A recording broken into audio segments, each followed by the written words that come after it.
నమస్తే అండి, రేవతి వంటలకు స్వాగతం. ఈరోజు మనం టమాటా పచ్చడి చేసుకుందామండి. మనం ఒక 8 టమాటా పళ్ళు తీసుకున్నామండి.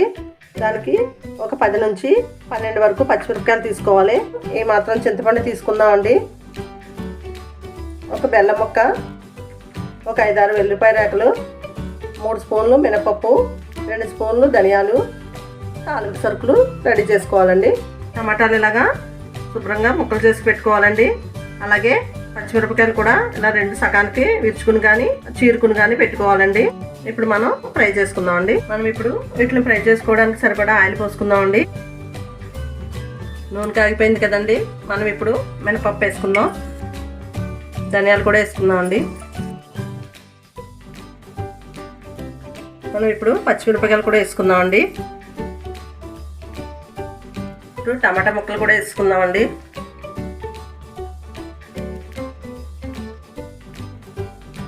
మనం ఇందులో చింతపండు బెల్లం ముక్క కూడా వేసుకున్నాం కదండి.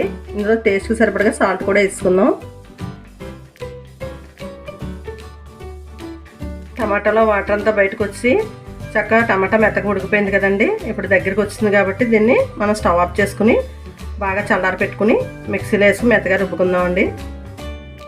ఇప్పుడు మనం ఎల్లుల్లిపాయ రేగలు కూడా వేసుకుందామండి. ఇలా మెత్తగా నలిగిపోయింది కదండి. దీన్ని ఇప్పుడు మనం తాలింపు వేసుకుందాం. తాలింపు సరిపడగా ఆయిల్ వేసుకుందామండి. ఇందులో మనం ఇప్పుడు ఆవాలు, జీలకర్ర, ఎండుమిరపకాయలు వేసుకుంటున్నామండి. ఇందులో మనం ఇప్పుడు కరివేపాకు కూడా వేసుకుందామండి.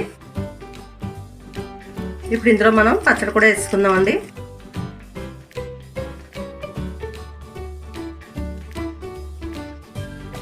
పచ్చడి రెడీ అయిపోయిందండి. ఇప్పుడు దీన్ని మనం గిన్నెలో తీసుకుందాం. ఎంతో రుచిగా ఉండే టమాటా పచ్చడి రెడీ అయిపోయిందండి.